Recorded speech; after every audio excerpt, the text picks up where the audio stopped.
Hello दोस्तों, हमारे channel में आपका स्वागत है। आप अगर हमारे चैनल में नए हैं तो लाइक सब्सक्राइब शेयर जरूर करें, धन्यवाद।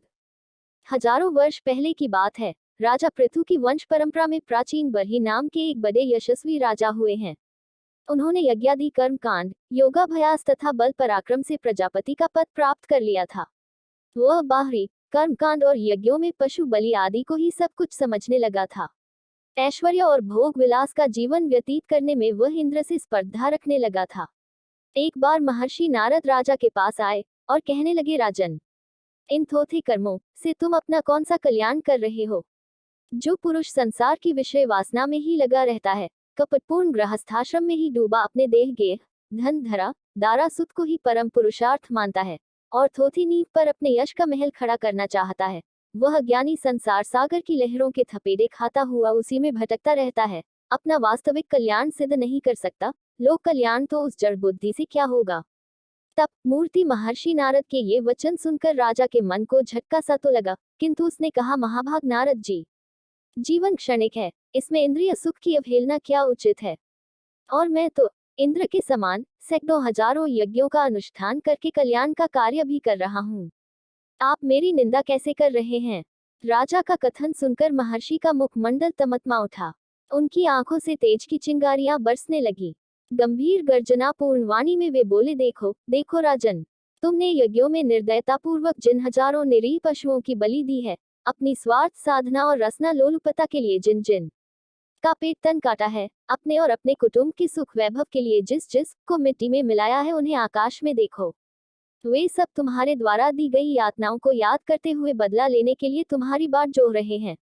जब तुम परलोक गमन करोगे, तब ये क्रुद्ध हुए तुम पर आघात करेंगे। तुमने सुख को सीमित बना दिया है।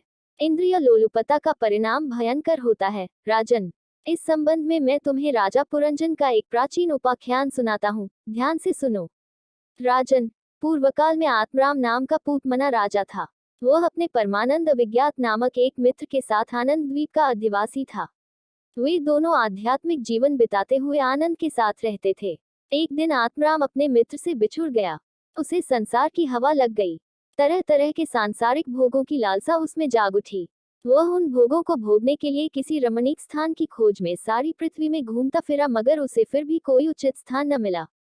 आखिर एक दिन वह घूमता घूमता हिमालय के दक्षिण में भारत भूमि के एक पर्वतीय प्रदेश में पहुंचा। वहां 9 द्वारों वाली नवद्वारावती नामक एक सुंदर नगरी थी। उसने उस नगरी में प्रवेश किया। अपना नाम उसने पुरंजन रख लिया। नगर की शोभा सज्जा थी, एकदम मोहक थी। अपनी कांति के कारण वह नगर इंद्रपुरी और नागों की नगरी भोगवतीपुरी के समान दिखाई देता था। धन धान्य से भरपूर प्राकृतिक सुषमा वाले 5 रमणीक बाग बगीचों से उक्त वह स्थान उसे अवश्य ही अपनी भोग भूमि बनाने योग्य प्रतीत हुआ। उस प्रदेश की सौंदर्य श्री को उद्भ्रांत सा देखता हुआ वह घूम रहा था। घूमते घूमते पुरंजन एक मनोहर वाटिका में प्रविष्ट हुआ। वाटिका के बीच में एक सुंदर भवन था और पास ही एक स्वच्छ सरोवर निर्मल जल से लहरा रहा था। उसने भवन की ओर से एक किशोरी सुंदरी को आते देखा, जो अकस्मात उसके समीप पहुंच गई थी। उसके साथ 10 सेवक थे और अनेक सहेलियां थीं। साक्षात्कार होते ही राजा पुरंजन और वह किशोरी दोनों प्रश्न भरी दृष्टि से एक दूसरे को देखने लगे। फिर क्षण भर की शांति के पश्चात वीर पुरंजन ने उस सुंदरी से मधुर वाणी में पूछा, देवी, तुम कौन हो? तुम्हारे साथ ये नर नारी कौन है? इस भूमि को किसने बनाया? तुम किसकी कन्या हो? नरश्रेष्ठ, हमें अपने उत्पन्न करने वाले का ठीक ठीक पता नहीं है। आज हम सब इस भूमि पर हैं, इसके सिवा मैं और कुछ नहीं जानती। मुझे यह भी विदित नहीं कि हमारे रहने के लिए यह अद्भुत स्थान किसने बनाया। मेरे साथ ये पुरुष मेरे सखा और स्त्रियां मेरी सहेलियां हैं। कहो, आप कहाँ से पधारे हैं? घूमते घूमते इधर आ निकला। सुंदरी, मैं बहुत थका हूँ, क्या कुछ देर यहाँ विश्राम करने दोगी? वीर पुरंजन ने किशोरी की चितवन में चितवन डालते हुए कहा। क्यों नहीं वीरवर, तुम यहाँ के सुख वैभव का स्वेच्छा से उपभोग करो, मैं तुम्हारे विश्राम का सब प्रबंध करा देती हूँ। यह कहकर उस नागकन्यासी किशोरी ने अपने सेवकों को पुरंजन के ठहरने की सारी व्यवस्था करने का आदेश दिया।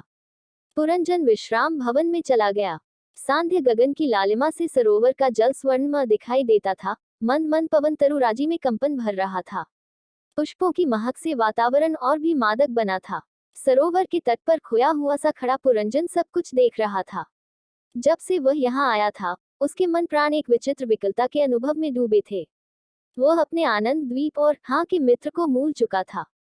वह सोच रहा था कितनी सुषमा भरी है यहाँ, कितना ऐश्वर्य है। क्या यह सब मेरे उपभोग के लिए नहीं? यहाँ के वन उपवन, मनोहर सरोवर, फल फूल सब रहस्यपूर्ण है, और यह सुंदरी, उफ देव, यह कैसा माया जाल है। वह इस प्रकार भावमग्न था कि पीछे से अकस्मात उसकी भाव श्रृंखला को भंग करता हुआ कोमल कंठ स्वर सुनाई दिया, युवक, तुम्हें कोई असुविधा तो नहीं?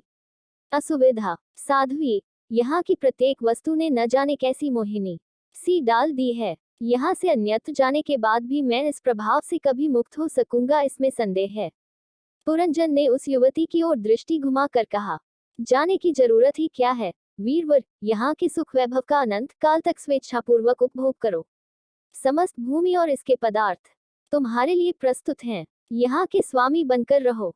युवती ने रहस्य भरी चितवन दौड़ाते हुए कहा, किंतु स्वामिनी तुम जो हो, उद्धरण उद्धरण, आह, क्या हम दोनों एक साथ स्वामी और स्वामिनी नहीं रह सकते? कहते ही युवती का सलज मुख झुक गया और दो अश्रु बिंदु उसकी सुंदर आंखों से नीचे पड़े पत्तों पर टप टप टपक पड़े। उसके इन शब्दों में कितनी वेदना विह्वलता, कितना आत्मनिवेदन, हृदय विपंची की कौन सी मधुरता छिपी थी, कौन जाने। राजा पुरंजन उस सुंदरी के प्रेम पाश में बंध गया। वह 100 वर्ष तक उस प्रदेश में रहकर आनंद भोगता रहा। भोग विलास ही उसके जीवन कर क्रम बन गया था। अपनी नगरी के नवों द्वारों से वह नाना प्रकार की सुख भोग की सामग्रियां प्राप्त करता। एक द्वार पर वह मधुर से मधुर भोजन करता, मदिरा पीता और मद से उन्मत्त हो जाता। दूसरे पर मधुर संगीत लहरी सुनता।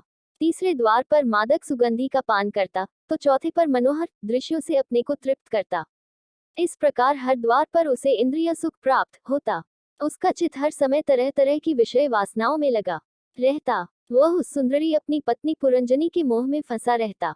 वहां की समस्त वस्तुओं को अपनी इच्छा के अधीन पाकर उस स्थान का स्वामी बुना हुआ वह राजा अहंवादी हो गया, दम्भ से भर गया। वह इस मर्द लोक में देवराज इंद्र से स्पर्धा करने वाला राजा बनने की अभिलाषा करने लगा। आसुरी वृत्ति बढ़ जाने से उसका चित्त बड़ा कठोर और दयाशून्य हो गया था। वह अपना विशाल धनुष, स्वर्ण कवच तथा अक्षय तूनी धारण कर अपने सेवकों के साथ शिकार को जाता और अपने तीखे वार से निरीह पशुओं का निर्मम वध करता। मांस मदिरा में उसकी आसक्ति दिनों दिन बढ़ रही थी। निर्दोष जीव उसके बाणों से तड़प तड़प कर प्राण त्यागते थे। उसकी यह स्वार्थपूर्ण हिंसा देखकर तीनों लोग थर्रा उठे। मद से छका हुआ पुरंजन दिन रात विलास में ही मग्न रहता। उस कामिनी में ही चित लगा रहने के कारण उसे काल की गति का भी कुछ मान न रहता। एक उसके कई पुत्र पुत्रियां हुई। उसकी जवानी ढलने लगी। संतान के मोह ने भी उसे आ घेरा। उसने अपने पुत्रों तथा कन्याओं का विवाह किया। उसका वंश सारे पांचाल देश में फैल गया। अग्निपुत्र, पौत्र, ग्रह, कोश, विषय सामग्री आदि में दृढ़ ममता हो जाने के कारण वह इन विषयों से बंध गया। बर्हिष्मन फिर तुम्हारी तरह ही प्रजापति बनकर उसने अनेक प्रकार के भोगों की ही इच्छा से तरह तरह के पशु हिंसा में यज्ञों का आयोजन आरंभ किया। इस प्रकार वास्तविक कल्याण पथ को न जानकर वह कुटुंब पालन तथा अन्य स्वार्थों के हेतु कर्म बंधन में फंसा रहा। आखिर भोगी पुरुष की कमर तोड़ देने वाली अत्यंत रुचिकर जीवन की संध्या बेला का वृद्धावस्था का समय आ पहुंचा।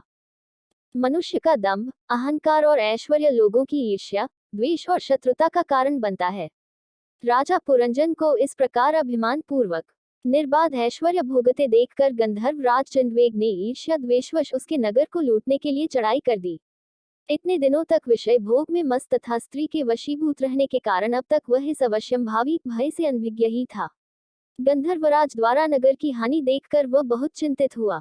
गंधर्वराज चंडवेग ने उसकी नगरी के एक भाग को उजाड़ डाला।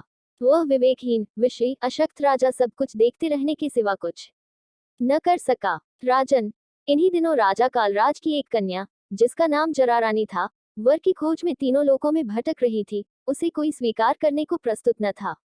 अंत में वह यवनराज भैराज के पास पहुंची और दीनता के स्वर में बोली, वीरवर, आप यवनों में श्रेष्ठ हैं। मैं आपसे प्रेम करती हूँ और आपको पति बनाना चाहती हूँ। उसकी बात सुनकर भैराज पहले तो मुस्कुराए, फिर कुछ सोचकर कहने लगे, देवी, तेरे पिता कालराज मेरे भाई तुल्य हैं। तुम्हारा यह प्रस्ताव सर्वथा अनुचित है, किंतु घबराओ नहीं, मैं तुझे अपनी पुत्री के समान समझकर योग्य वर की प्राप्ति कराऊंगा। तुम विश्राम करो, कल समस्त व्यवस्था हो जाएगी। अगले दिन यवनराज भय ने जरारानी को बुलाकर कहा, देखो, मैंने विचार कर तेरे लिए एक वर निश्चित किया है। वह नवद्वारावती का राजा पुरंजन है। सीधी तरह से तो वह भी तुझे स्वीकार नहीं करेगा, इसलिए तू मेरी सेना ले जाकर उस पर आक्रमण कर दे और जबरदस्ती उसे प्राप्त कर। मेरी सेना की सहायता से तू उस पर अवश्य विजय प्राप्त कर लेगी। अपने भाई प्रज्वार के साथ मैं भी तुम्हारी सहायता के लिए आऊंगा। उसी दिन यवनराज भयराज के सैनिकों के साथ जरारानी ने पुरी को घेर लिया। सब ओर से नगरी के नवों द्वारों का ध्वंस होने लगा। नगरी के स्वामित्व का दम्भ रखने वाले तथा पुत्र पौत्र स्त्री आदि में मोहग्रस्त राजा पुरंजन को नाना प्रकार के क्लेश सताने लगे। उसका सारा ऐश्वर्य नष्ट हो गया। काल कन्या ने अपने आक्रमण से उसकी कमर तोड़ डाली। वह प्रतिकार करने में अशक्त था। उसकी नगरी कुछ गंधर्वराज ने नष्ट की थी, रही सही यवनों और काल कन्या ने कुचल दी। निर्बल और क्षीण हुए उस राजा को अनुभव हुआ कि उसकी देह को कालकन्या ने पूर्णतया अपने बद में किया हुआ है। उसके पुत्र पौत्र दारा यह सब देखने के सिवा कुछ नहीं कर सकते और वे स्नेह शून्य से भी हो गए हैं। यह सब कुछ देखकर वह अपार चिंता में डूब गया। उसे बचने का कोई उपाय नहीं दिख रहा था, अतः वह पुरी को छोड़ने के लिए विवश हो गया। इतने में अपने भाई प्रज्वार के साथ यवनराज भय आधमका। प्रज्वार ने नगरी में आग लगा दी। उस मोहग्रस्त देह गेह आदि में मैं मेरे का भाव रखने वाले अत्यंत बुद्धिहीन राजा को ऐसी अवस्था में भी अपने परम हितैषी मित्र विज्ञात और अपने आनंद द्वीप का स्मरण नहीं आया। उस निर्दय और स्वार्थी राजा ने जिन निर्दोष पशुओं की हिंसा की थी, जिनकी बलि दी थी, वे सब नरक में उसके प्रतिकृत होकर उसे अपने लौह सदृश दृढ़ भागों से विदीर्ण करने लगे, उसे सताने लगे। वह वर्षों तक नारकीय अंधकार में पड़ा नारकीय जीवन बिताता रहा। अगले जन्म में पुरंजन विदर्भराज की कन्या के रूप में उत्पन्न हुआ। राजा विदर्भ ने विवाह योग्य होने पर परम पराक्रमी पांड्य नरेश महाराज मलय ध्वज से उसका विवाह कर दिया। राजा मलय ध्वज बड़े सात्विक वृत्ति के धर्मात्मा पुरुष थे। लोक सेवा ही उनके जीवन का व्रत था। स्वार्थ के स्थान पर परमार्थ, विषय भोग की जगह संयम और त्याग तथा हिंसा, असत्य, अहंकार आदि के स्थान पर अहिंसा, सत्य और विनम्रता आदि उनके जीवन के अंग थे। दुखी व्यक्ति का दैख दूर करना, अत्याचारी से पीड़ित जन को छुड़ाना और मानवता के कल्याण की साधना ही उसके उत्तम कर्म थे। वह पशु बलि वाले हिंसात्मक यज्ञों में विश्वास न करके सर्वसाधारण के उत्थान यज्ञ में ही अपने जीवन की आहुति दे रहा था। ऐसे उत्तम महामानव के संपर्क में आकर विदर्भ नंदिनी पूर्व जन्म का पुरंजन के संस्कारगत सभी विकार नष्ट हो गए। वह भी अपने पति की तरह त्याग, तप और संयम का जीवन व्यतीत करने लगी। उसकी आत्मा का मैल घुलता जा रहा था। कालचक्र बड़ा प्रबल होता है। धर्मपूर्ण आचरण करने चाला राजा मलय ध्वज आखिर एक दिन अपने पार्थिव चोले को छोड़कर स्वर्गवासी हुआ। पति की मृत्यु पर साध्वी विदर्भ नंदिनी शोकाकुल हो उठी। वह पति के शव के पास जोर जोर से रोने लगी। जब उसके पति के शव को चिता पर रखा गया तो विलाप करते करते उसने पति के साथ सती होने का निश्चय किया। उसी समय उसका कोई पूर्व परिचित आत्मज्ञानी पुरुष वहां आया। उसे देखकर वह चौंक पड़ी। उस आगंतुक ने रोती और बिलखती हुई उस अबला से मधुर वाणी में कहा, तू कौन है? अपने को पहचान।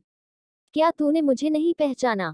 मैं वही तेरा अविज्ञात नाम का सखा हूँ। स्मरण करो सखे, तुम मेरे साथ शांति के साथ आनंद द्वीप में रहते थे। जब अविज्ञात ने उसे सचेत किया तो उसे अपने असली स्वरूप का स्मरण हो आया और वह विदर्भ नंदिनी अपना रुदन आदि अपने वास्तविक रूप में स्थित हो गई। उसका आत्मज्ञान, जो मित्र से विछोह के कारण विस्मृत हो गया था, उसे फिर से प्राप्त हुआ।